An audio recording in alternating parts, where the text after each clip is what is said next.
Assalamualaikum warahmatullahi wabarakatuh. Selamat berjumpa kembali sahabat Belik Tajuk semuanya. Mudah-mudahan kita senantiasa selalu diberikan rahmat dan anugerah Allah Subhanahu wa Ta'ala. Senantiasa kita diberikan kesehatan jasmani dan rohani kita, sehingga kita semangat dalam mengarungi kehidupan ini. Mudah-mudahan kita senantiasa diberikan kelancaran dalam hal rezeki kita, dan apa yang kita inginkan dikabulkan oleh Allah Subhanahu wa Ta'ala. Pada kesempatan yang berbahagia ini, kita akan membahas tentang kewajiban sholat. Tentunya bagi umat Islam, sholat merupakan kewajiban yang tidak bisa ditawar lagi. Dalam keadaan apapun, dalam situasi apapun, kita diwajibkan untuk melaksanakan sholat yang 5 waktu. Mengapa sholat itu diwajibkan bagi kita sebagai umat Islam? Sebab ada suatu hadis Rasulullah SAW yang diriwayatkan oleh Imam At-Tabrani, menyebutkan bahwa Rasulullah SAW pernah bersabda, "Awwalu ma yuhasabu bihil abdu yaumal qiyamah as-shalah. Fa in shalahat shalaha sa'iru amalihi, fa in fasadat fasada sa'iru amalihi." Bahwa Rasulullah SAW pernah bersabda, amal yang pertama kali akan dihisab atau dipertanyakan oleh Allah adalah amal sholat. Dikala sholatnya itu baik, maka dipandang baiklah seluruh amalnya. Akan tetapi jika sholatnya itu jelek, dalam artian sholatnya itu bolong-bolong, ataupun sholatnya itu kurang pas antara sah atau syarat rukunnya kurang pas, maka fasadat sa'iru amalihi. Oleh karena itu, pada kesempatan yang berbahagia ini, kita bisa melihat dalam vlog videonya Pikinaki, walaupun dalam hal kegiatan vlog atau kegiatan apapun, ada suatu nilai yang perlu kita ambil, bahwa sholat adalah hal yang perlu diutamakan. Dalam hal ini kita akan membahas tentunya apa itu sholat. Sholat menurut bahasa adalah permohonan kita kepada Allah Subhanahu wa Ta'ala yang disebut doa. Jadi menurut bahasa, sholat itu adalah doa atau permohonan kita kepada Allah Subhanahu wa Ta'ala. Karena di dalam sholat itu tentunya ada permohonan kita sebagai hamba kepada Allah Subhanahu wa Ta'ala. Permohonan kita diberikan rezeki, permohonan kita diberikan kesehatan, permohonan kita diberikan ampunan oleh Allah Subhanahu wa Ta'ala. Itulah ketika kita sholat, maka kita senantiasa berhadapan dengan Allah secara langsung. Allah melihat kita, dan kita menyerahkan diri pada Allah Subhanahu wa Ta'ala. Secara istilah, yang namanya sholat itu adalah suatu perbuatan yang diawali dengan takbiratul ihram dan diakhiri dengan salam.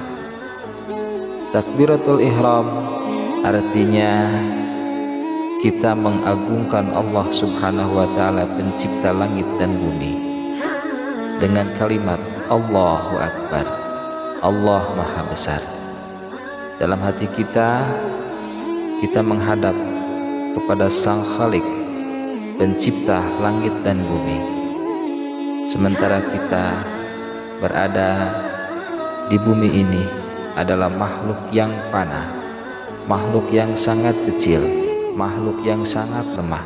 Ketika kita mengucapkan kalimat Allahu Akbar, maka kita merasa rendah di hadapan Allah Subhanahu wa Ta'ala. Itulah kalimat yang pertama kali terucap ketika sholat, dan kalimat yang terakhir ketika sholat adalah mengucapkan salam. Artinya kita menebarkan keselamatan, mendoakan kepada seluruh umat manusia senantiasa berada dalam keselamatan, selamatnya dunia dan selamat juga di akhirat. Itulah nilai-nilai yang ada dalam pelaksanaan sholat. Tentunya masih banyak keutamaan-keutamaan, bahkan dari sisi medis bisa kita pelajari. Sholat tentunya banyak gerakan-gerakan yang sangat bermanfaat untuk kesehatan kita. Bahkan ada yang menyebutkan senam yang paling baik adalah ketika kita melaksanakan sholat. Sahabat Bilik Tajuk yang dirahmati Allah Subhanahu wa Ta'ala, tentunya ada hal yang perlu kita garis bawahi terkait dengan kesibukan kita selama ini. Tentunya kadang kita berbagai pekerjaan, ada sibuk dalam pekerjaan di kantor, ada yang sibuk dengan pekerjaan di ladang, ada yang sibuk dengan pekerjaan di tempat-tempat proyek, ada yang sibuk di perjalanan. Maka ada tata cara ketika kita melaksanakan sholat. Bahkan ada keringanan-keringanan yang perlu kita ketahui dalam pelaksanaan sholat, saking sholat itu merupakan suatu kewajiban bagi kita. Mengapa Rasulullah Shallallahu Alaihi Wasallam menitik beratkan sholat yang 5 waktu, bahkan amanat yang terakhir ketika beliau hendak melepaskan ruh, dalam arti akan meninggal, maka amanat terakhir yang diamanatkan oleh Rasulullah Shallallahu Alaihi Wasallam adalah as-shalah, as-shalah, shalah. Salat, salat, dan salat. Tentunya kadang kita lupa dan terlena dengan berbagai kesibukan yang telah kita lakukan, sehingga memandang salat ini adalah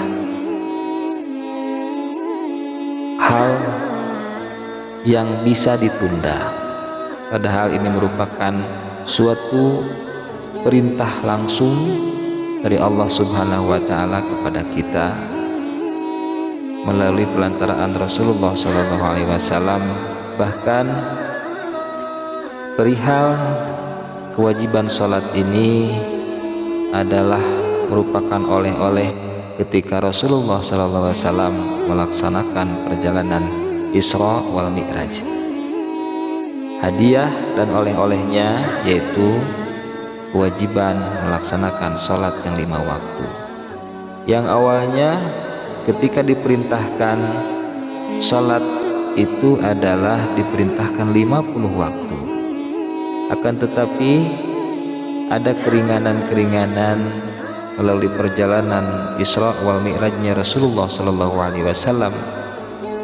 Nabi Musa alaihi salam bertemu langsung dengan Rasulullah, mengabarkan bahwa umat Nabiullah Muhammad SAW tentunya belum mampu melaksanakan sholat 50 waktu.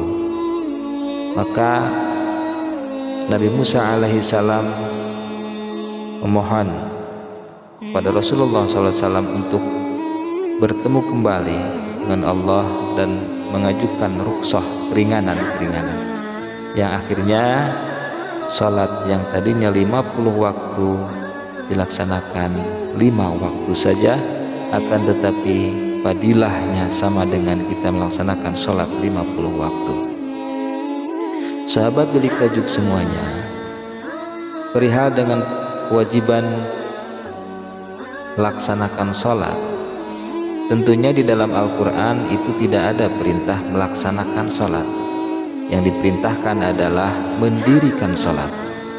Mendirikan salat artinya itu lebih khusus dan lebih spesifik dalam perintahnya, dalam artian ketika kita melaksanakan salat belum tentu kita mendirikan salat.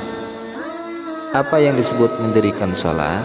Mendirikan salat adalah ada nilai-nilai tambah setelah kita melaksanakan salat, sehingga ada hikmah di balik kita melaksanakan salat yang 5 waktu. Bukan berarti setelah kita melaksanakan salat bebas untuk melaksanakan maksiat. Dalam hal ini, salat yang perlu kita garis bawahi adalah sesungguhnya salat dapat mencegah dari perbuatan keji dan munkar.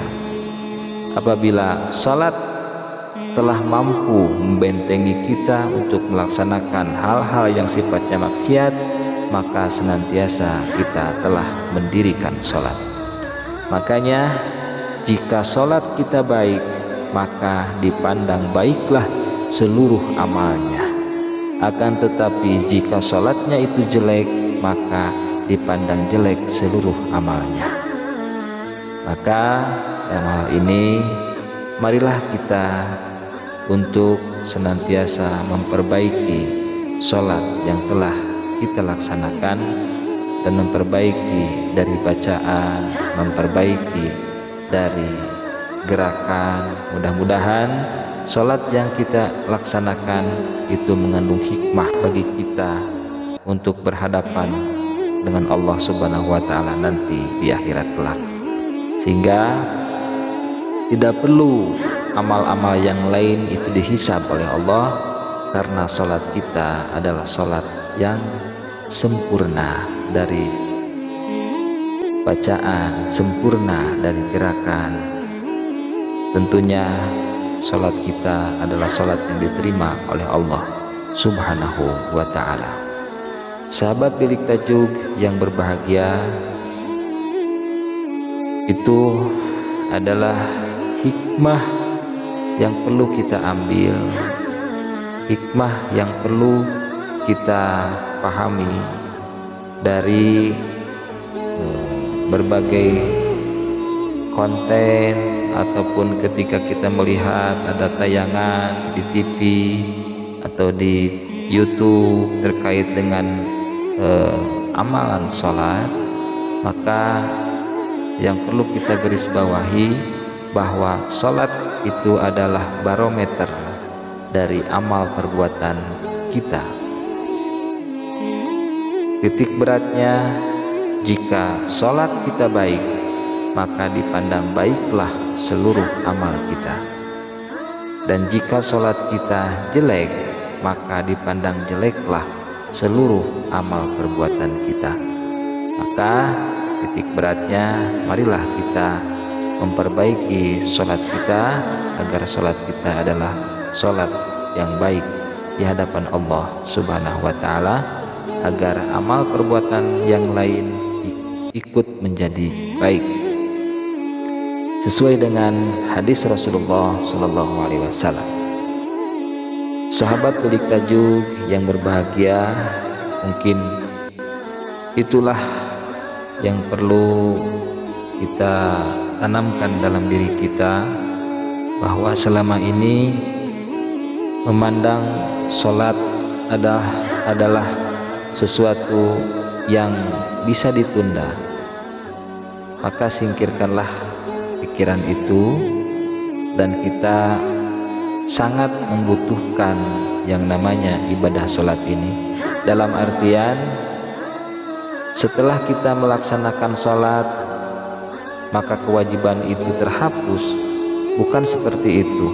Akan tetapi sholat ini adalah merupakan kebutuhan kita, kebutuhan rohani kita, dan kebutuhan tentang amal kita kelak, agar kita menjadi orang yang selamat di dunia dan selamat di akhirat. Agar kita juga hikmahnya, setelah kita mendirikan sholat, maka hati kita menjadi tenang, amal-amal perbuatan kita yang lain juga ikut menjadi lebih berkah. Itulah mungkin yang dapat saya sampaikan, mudah-mudahan ada manfaatnya. Amanatnya, marilah kita menjaga sholat kita. Walaupun kita sibuk dalam pekerjaan kita, maka jangan lupa kita untuk mendirikan sholat yang 5 waktu. Mudah-mudahan ada manfaatnya dari konten kali ini, khususnya bagi saya dan umumnya bagi penonton semuanya. Wallahu muwaffiq ila aqwamit thoriq. Assalamualaikum warahmatullahi wabarakatuh.